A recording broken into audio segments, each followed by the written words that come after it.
Welcome back to the Happy Hour, guys, featuring Mark Aldrich and myself, Jimmy Ludwig, and welcome back to Newburgh Brewing on the Hudson River, just north of New York City. We spent a little time with these good folks in the summer of 2014, and a lot of the material we got was so good, we decided to devote an entire episode just to the talk we had at their production facility on one of the hotter days of the summer. Every now and then, in the craft world, we'll have a conversation that has implications much deeper and farther than just the place that we're standing. So, we like to bring those to you if we can. And in that spirit, we're calling this episode, for lack of a better phrase, Sweaty Brewer Talk.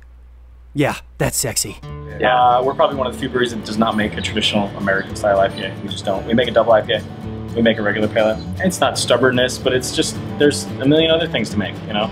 And I make a beer every month, so it's not like I'm not making other beers. Right. There's just so many wonderful flavors out there. Yes, you know, it's like listening to the same song over and over again. Do you like Sam mug? I gotta know whose mug is whose, because, hey viewers, I'm Sam, I'm a keg cleaner.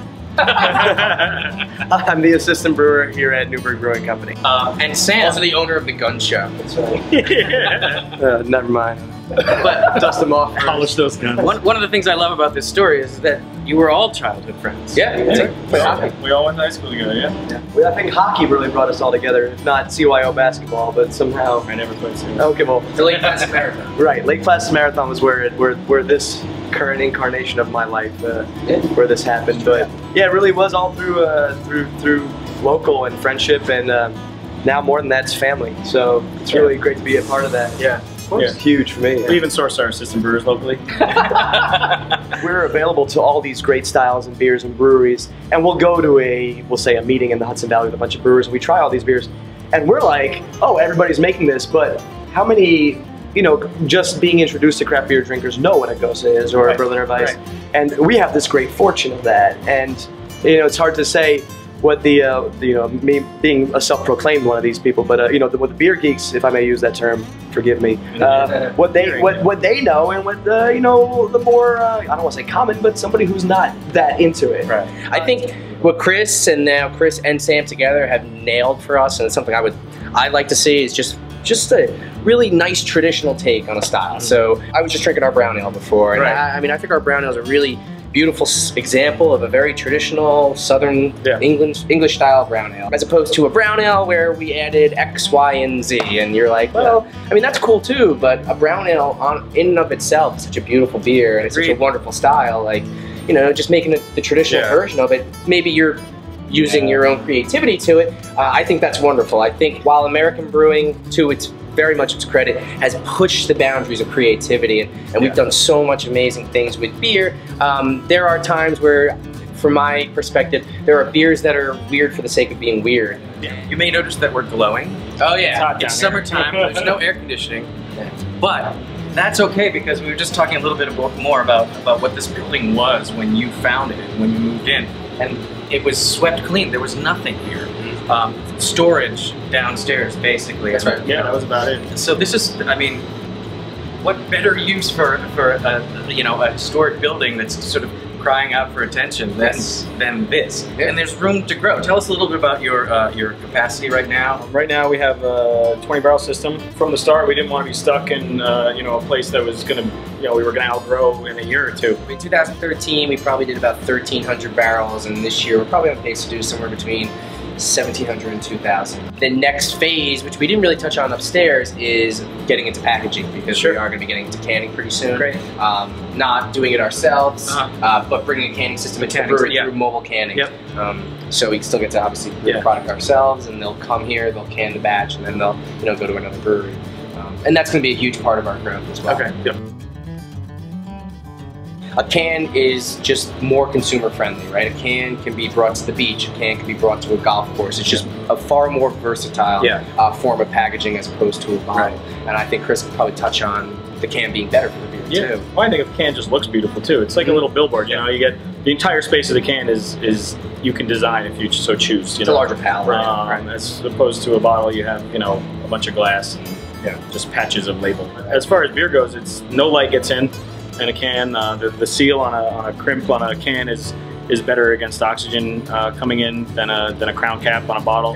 If there's anybody out there who still doesn't think that good beer can come in cans, even though we've been telling you this for years.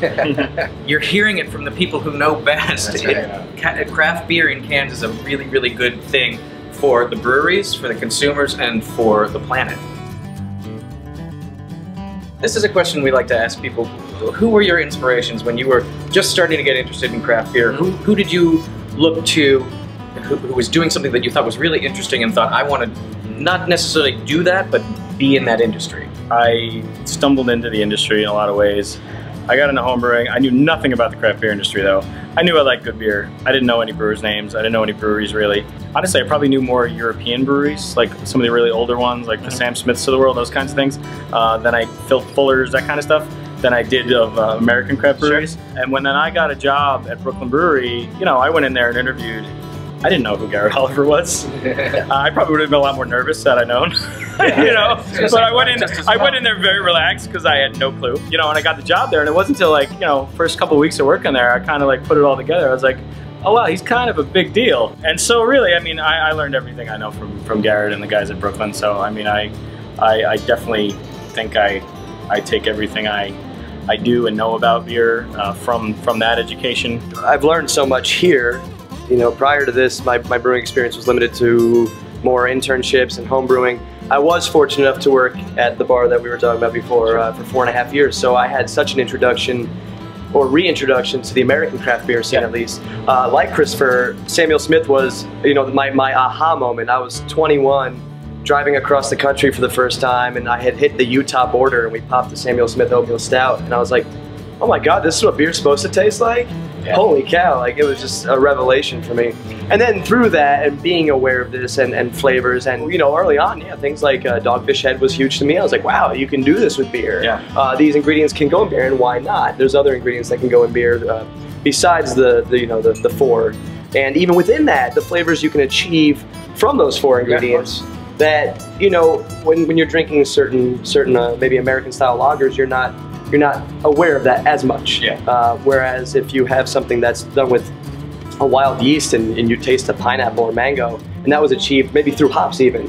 Really probably one of the first craft beers that I drank a lot of was Blue Point Toasted Lager. I lived in Murray Hill, right across, pretty much right across the street from Blue Smoke, and I used to go there and drink Toasted Lager. And to me, that's something I think is really important, is for a brewery to make a beer, yes, they should always be incredible quality and reach to the highest standards, but it's important to have a beer that is approachable for someone who wants to get into craft beer, but maybe isn't into craft beer yet. Part of beer is sharing it and spending time with your friends and the community. What opened my eyes was when my younger brother, graduated from college up in Boston 3 years ago, and I went up there for his graduation, and him and all his friends only drank craft beer. So you're talking about college kids with a limited income, but they still were only drinking craft beer, which was not the case when we were in college. I was crushing Bud Light like what back when, right? Like, so I mean, to think that these kids were spending that, you know, incremental amount of money because they wanted to drink good beer. And once you see that, you're like, wow, this 21-year-old kid is a craft beer drinker for the next 60 years of his life. That's amazing. You know, and you got to assume that's happening everywhere. Even in our limited 2 years of existence up in the tap room,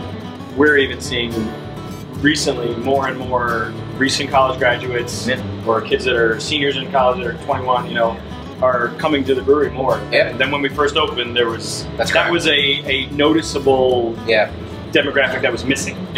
So as you can see, we could stand here and talk about craft beer all day and be very happy, but we're not going to subject you to that, even in the seat. And you have no more beers, so that's unfortunate. That's the real reason. We need refills. But thank you guys so much. Clearly craft beer creates community and friendships and lots of opportunities for you to go out and explore. We hope when you're doing that, you will come here to Newburgh Brewing Company to experience some of their fantastic beers firsthand in this amazing environment. And when you do, come in, say hi to them. They're great folks. They make great beer. Pumpkin beers cannot come out before September. That's the worst travesty affecting craft